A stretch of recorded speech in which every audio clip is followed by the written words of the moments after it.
What's going on, everybody? I am fresh off of vacation and back in the fold, and it was a good trip. We went to Lake Tahoe, got a chance to go check out the American Century Classic, and man, a lot of guys with some Arizona ties over there. And I wanted to talk a little bit about the tournament, but specifically, I wanted to talk to you guys about Patrick Peterson. Now, for anyone who's had the pleasure of meeting this guy, this is probably not going to be a surprising story to you if you know the kind of guy that he is. I've seen him in press conferences, kind of in passing. This is one of the first times I had an opportunity where I really kind of talked with him one-on-one, and he's just a good dude, man. He is a really good dude. So me and a few of my friends go out there, and we're watching some of the tournament, following people around, and we sit there, and Jimmy Rollins hits the hole-in-one in the par 3 to win the boat. Whole place is going crazy. We're right there. And then a couple groups right behind him is going to be the group that has Patrick Peterson in it. Now, he can stripe a golf club, man. He can hit a ball pretty clean. But that group also has Andrew Whitworth in it. This is on Saturday.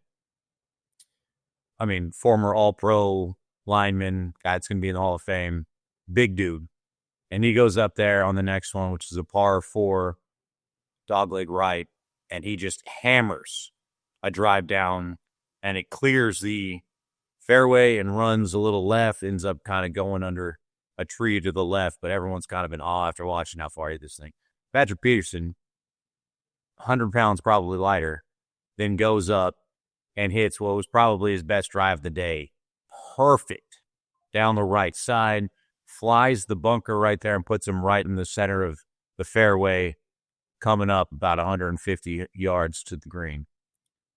Everyone's going crazy. He's laughing. His caddy starts making jokes that the tequila must be working well for him.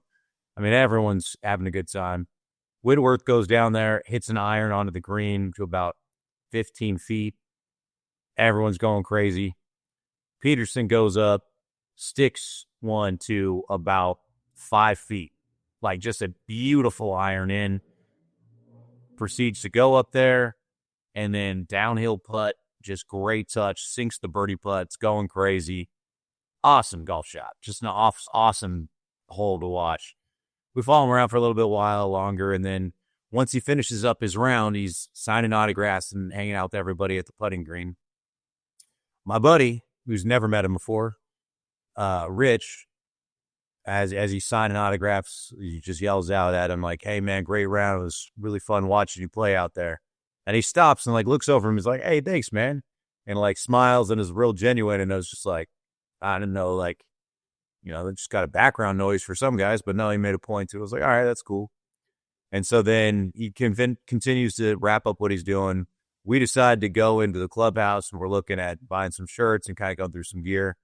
And as we're walking out, Patrick Peterson's walking up to the clubhouse, and he's with his daughter, and takes a moment. He sees Rich and says hi to him, and then walks over to us. We don't even walk in. He leaves what he's doing, walks over to us, puts out a hand, starts shaking Rich's hand, shakes my hand, shakes my other buddy's hand, and starts talking with us for a little bit, and was just like, "Hey, like, how y'all doing? What'd you think of the tournament?"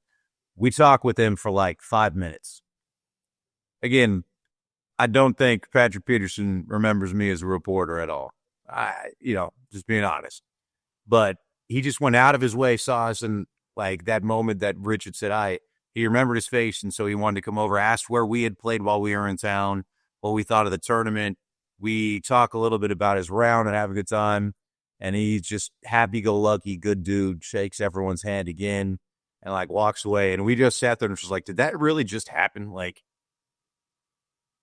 how did, of all the people, he just recognized us and came up to us? Like, it's one thing in these tournaments for people to come up to you and you're going to put on a face, but he went out of his way to just check in with us and say hi. And he was so incredibly genuine and down to earth. And we literally all left like, I really hope that guy wins this tournament. Like, that would be awesome.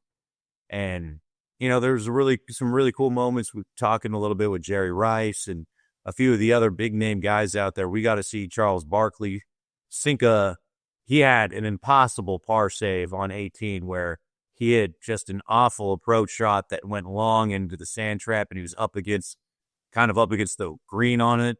Somehow digs himself out, puts it on the fringe, and then sinks like a 20-footer to save par. And I mean, there were some really awesome moments there watching golf, seeing some of these guys, but actually just having Patrick Peterson and seeing what kind of a genuine, down to earth, good dude. It was awesome. Like, I mean, he fits the stories that you've heard about him. He's a real guy, and like, it was a blast kind of seeing his tournament. So I left sitting there thinking Phoenix was well represented between him, Charles, a few of these other guys that we talked to, and kind of the way that they represented a lot of ties back over here to Burn City. So it was a really cool event. But if you ever get a chance to meet Patrick Peterson, or if you have, you're going to attest to it. Incredibly genuine, nice dude, and a guy that is easy to root for after that, and kind of after that moment. We were pulling for him, didn't quite work out, but definitely a really, really good dude, and it was a really cool moment.